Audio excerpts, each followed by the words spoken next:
সিনেমার শুরুতে আমরা রাস্তার ওপর দিয়ে দুটো বাস যেতে দেখি। সেই বাসে অনেক স্কুলের ছাত্রী ছিল, যারা সবাই তাদের ক্লাসের জন্য যাচ্ছিল। তাদের মধ্যে একজনের নাম ছিল মিৎসুকো, যে দেখতে খুবই মিষ্টি ছিল। সে তার নোটবুকে কিছু লিখছিল। তখন তার বন্ধুরা তাকে বলতে শুরু করে, তুমি কি সবসময় শুধু লিখতেই থাকো? এমন নোটস তৈরি করে কি লাভ হবে?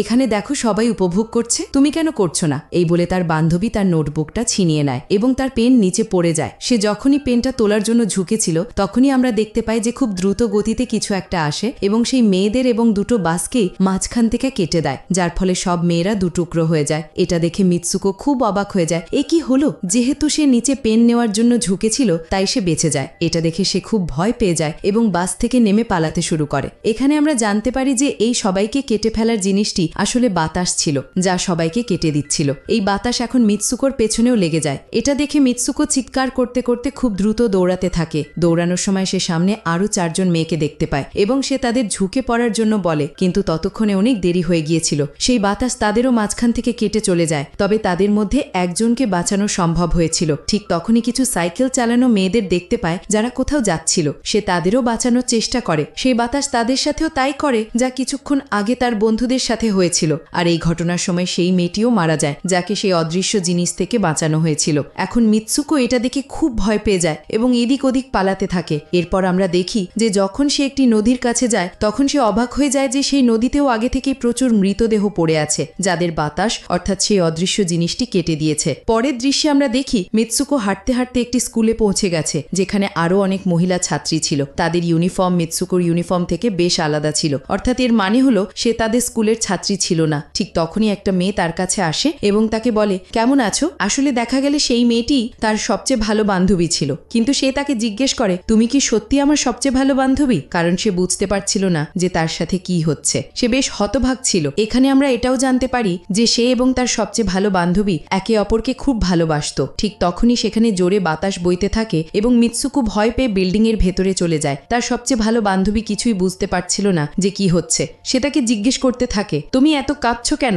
আর এত ভয় বা পেয়েছো কেন? তোমার কি হয়েছে? তখন মিৎসুকো তার সবচেয়ে ভালো বান্ধবীকে সবকিছু খুলে বলে, যে কিভাবে একটি বাতাসের ঝোড়ো হাওয়া এলো এবং তার স্কুলের সব ছাত্রীদের কেটে চলে গেল। এটা শুনে তার বান্ধবী তাকে জানালার কাছে নিয়ে গিয়ে তার হাত বাইরে বের করে বলে, এই দেখো, এটা কেবল বাতাস, আর কিছুই না। এখানে মিৎসুকোর মনে কিছুটা শান্তি আসে এবং তার মনে হতে থাকে যে এটা হয়তো তার একটা স্বপ্নও হতে পারে। এরপর তার সবচেয়ে ভালো বান্ধবী তাদের আরও 2 বন্ধুকে নেয় এবং ক্লাস বন্ধ করার পরিকল্পনা করে। যখন তারা 4 জন ক্লাস থেকে বাইরে বের হতে যাচ্ছিল, তখনই তাদের শিক্ষক সেখানে এসে তাদের দেখে ফেলেন, কিন্তু তারা 4 জন সেখান থেকে পালিয়ে যায়। তারা 4 জন দৌড়ে একটি ভাঙা বাড়ির কাছে এসে পৌঁছায়। সেখানে মিৎসুকোর বান্ধবী তার 2 বন্ধুকে তার স্বপ্নের কথা জানায়। তখন তাদের মধ্যে একজন মেয়ে বলে, হতে পারে এটা সত্যি, যেমনটা মিরর ওয়ার্ল্ডে হয়, যেখানে এই পৃথিবীর সবকিছু উল্টো হয়। এই বলে সে পুকুরে একটি পাথর ফেলে বলে, দেখো, এখানে আমি পাথর ফেলেছি, কিন্তু হতে পারে অন্য পৃথিবীতে আমি এটা করিনি। ঠিক তখনই হঠাৎ সেই পুকুর থেকে একটি কুমির বেরিয়ে এসে তাদের মধ্যে থেকে একটি মেয়েকে খেয়ে ফেলে। তখন সেই মেয়েটি বলতে থাকে,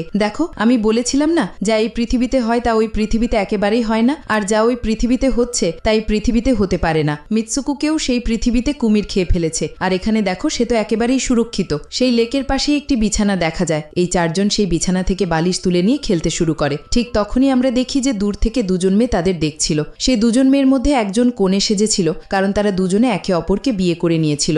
এরপর তাদের মধ্যে একজন বন্ধু জানায়, আমাদের এমন কিছু করতে হবে যা সেই পৃথিবীতে অসম্ভব, কারণ তাদের ভাগ্য তো আগে থেকেই লেখা হয়ে গেছে, কিন্তু তারা তা পরিবর্তন করতে পারে। এরপরেই সব মেয়েরা তাদের স্কুলে ফিরে আসে এবং পরবর্তী ক্লাস নেওয়ার জন্য ক্লাসে চলে যায়। ঠিক তখনই মিৎসুকো দেখতে পায় তার পাশে একটি বালিশ পড়ে আছে। সে যেই বালিশটা তোলার জন্য নিচে ঝুঁকেছিল, তখনই তার শিক্ষক পুরো ক্লাসে বন্দুক দিয়ে গুলি চালাতে শুরু করে। আর যেই সে বালিশটা তুলে ওপরে তাকায়, তার ক্লাসের সব মেয়েরা মারা গেছে। আর এখানে এসে আরেকবার বেঁচে যায়, যেমনটা আগেরবার তার স্বপ্নে বেঁচে গিয়েছিল। শিক্ষক তার কাছে এসে বলেন, তোমার সাহস কি করে হয় ক্লাস বন্ধ করার? তোমারও মৃত্যু অবধারিত। ঠিক সেই মুহূর্তে আরও 2 জন মেয়ে সেখানে আসে এবং মিৎসুকোকে বাঁচিয়ে সেখান থেকে পালানোর চেষ্টা করে, কিন্তু আরেকজন শিক্ষক সেখানে এসে সেই 2 মেয়েকে মেরে ফেলে। এখন যতজন ছাত্রী বেঁচে গিয়েছিল, মিৎসুকো তাদের সাথে বাইরে পালাতে শুরু করে, কিন্তু স্কুলের সব শিক্ষকরা সেই সব মেয়েদের ওপর গুলি চালাতে শুরু করে। এখানে গুলির মাঝে সব মেয়েরা যেই বাইরে আসে, সেখানে বাতাস তাদের কেটে ফেলে। এখানে মিৎসুকো আরও একবার একা হয়ে যায় এবং সে সেখান থেকে ভিড়ের এলাকা দিয়ে দৌড়ে পুলিশ স্টেশনে যায়।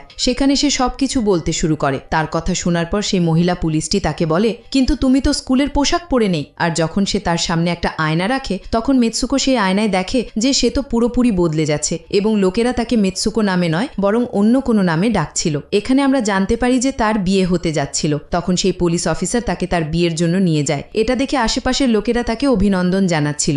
যেই সবাই তাকে নিয়ে চার্চে পৌঁছায় সেখানে মিৎসুকোর বান্ধবীও উপস্থিত ছিল। সে তাকে জিজ্ঞেস করে, আমার সাথে এসব কি হচ্ছে? তখন তার বান্ধবী তাকে বলে, এখন চুপ থাকো, আমরা এখন কারোর নিয়ন্ত্রণে আছি, আমি যা বলবো শুধু তাই করো। আর এটা বলে সে তার বিয়ের পোশাক পরে। যেই সে তার বিয়ের অনুষ্ঠানের জন্য এগিয়ে যায় সেখানকার সব মেয়েরা তার মজা ওড়াকে থাকে। এটা দেখে তার সবচেয়ে ভালো বান্ধবী এক এক করে সবাইকে মারতে শুরু করে। এরপর যেই সে এগিয়ে যায় তার বরের জায়গায় একটি কফিন রাখা দেখতে পায়। সেই কফিন খোলা হলে একটা বড় শূকর বাইরে বেরিয়ে আসে। মিৎসুকো তাকে দেখে খুব ভয় পেয়ে যায় এবং একটা ভাঙা বোতল দিয়ে তার উপর আক্রমণ করে। এরপর মিৎসুকো এবং তার বান্ধবী চার্চ থেকে দৌড়ে বাইরে আসে। এখানে দরজায় দুজন মেয়ে তাদের আটকানোর চেষ্টা করে, কিন্তু মিৎসুকোর বান্ধবী তাদের মেরে সেখান থেকে পালিয়ে যায়। ওদিকে মিৎসুকো অন্যদিকে দৌড়াচ্ছিল, কারণ এখন তার মনে হচ্ছিল যে তার সাথে কিছু বেশি ভুল হচ্ছে। আরও এগিয়ে গিয়ে সে আরেকটা আয়নায় নিজেকে দেখে। তখন সে আবার নিজেকে পরিবর্তিত দেখতে পায়। এখন যে জায়গায় মিৎসুকো ছিল সেখানেই রেস হচ্ছিল। ঠিক তখনই কিছু মেয়ে তার কাছে এসে বলে, তুমি তো খুব ভালো দৌড়বীর, দাঁড়িয়ে কেন আছো, দৌড়াচ্ছ না কেন? আর যখন সে দৌড়াতে শুরু করে তখন সে নিজের মধ্যে অনেক শক্তি অনুভব করে।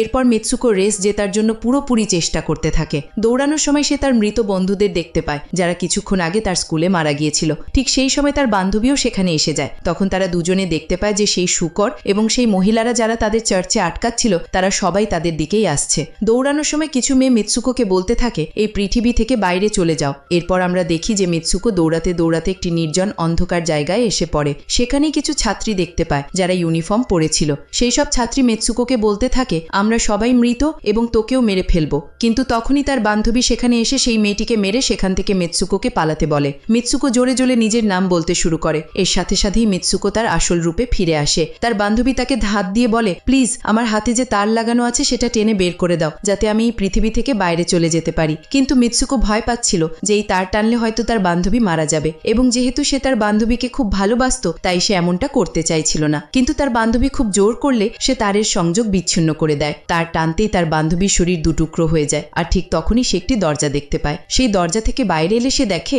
যে সে এখন পুরুষদের পৃথিবীতে চলে এসেছে। সেখানেই তার পোস্টারও লাগানো ছিল, যে পোস্টার কিছু ছেলে দেখছিল। তখনই একজন ছেলে মিৎসুকোর কাছে এসে বলে, তুমি তো ভবিষ্যতে আছো। এই কথা শুনে সে অজ্ঞান হয়ে যায়। কিছু সময় পর যখন তার জ্ঞান ফেরে তখন সে দেখতে পায় যে একজন বৃদ্ধ মানুষ একটি গেম খেলছে এবং সেই গেমেই মিৎসুকোকে সেই চরিত্র হিসেবে দেখা যাচ্ছে যেটা সে এখন হয়ে আছে। মিৎসুকোকে দেখেই সেই বৃদ্ধ লোকটি বলতে থাকে, আমি এই গেমটা বানিয়েছি আর আমি সেই ব্যক্তি যে তোমাদের নিয়ন্ত্রণ করছি। তুমি তো আগে থেকেই মারা গিয়েছিলে, কিন্তু আমি তোমার ডিএনএ নিয়ে তোমাকে আবার তৈরি করেছি। মিৎসুকো যখন এই কথা শুনে জানতে পারে যে এটা একটা গেম, তখন তার মনে হয় যে সে হয়তো এখনো তার নিজের পৃথিবীতে ফিরে যেতে পারে। ঠিক তখনই একজন মানুষ আসে এবং মিৎসুকোকে নিজের কাছে ডাকতে থাকে। তখন সেই বৃদ্ধ মানুষটি মিৎসুকোকে তার শেষ লেভেলটি সম্পূর্ণ করতে বলে। সে এগিয়ে যেতে শুরু করে। ঠিক তখনই মিৎসুকোর তার বন্ধুর বলা কথা মনে পড়ে যায়, যদি আমরা এই পৃথিবীতে এমন কিছু করি যা অন্য পৃথিবীতে অসম্ভব, তাহলে তুমি এই গেম থেকে বাইরে চলে আসবে। আর এর সাথে সাথেই সে সেই লোকটির গলা টিপে ধরে বলতে থাকে, বাস করো, আমাদের সাথে খেলা বন্ধ করো। এই বলে মিৎসুকো সেই বৃদ্ধ লোকটির লাঠি তুলে তার পেটে ঢুকিয়ে দেয়, যার কারণে তার মৃত্যু হয়।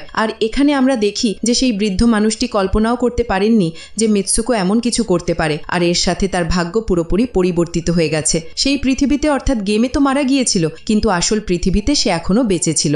এরপর আমাদের এটাও দেখানো হয় যে মিৎসুকোর বাকি চরিত্রগুলো কোনো না কোনো কারণে নিজেকে মেরে ফেলে এবং এখন তারা সবাই গেমের অংশ নয়। পরের দৃশ্যে মিৎসুকোকে বরফের জায়গায় শুয়ে থাকতে দেখানো হয় এবং এখন সে তার আসল পৃথিবীতে ফিরে এসেছে। আর এর সাথে এই মাথা ঘুরিয়ে দেওয়া গল্পটি এখানেই শেষ হয়ে যায়।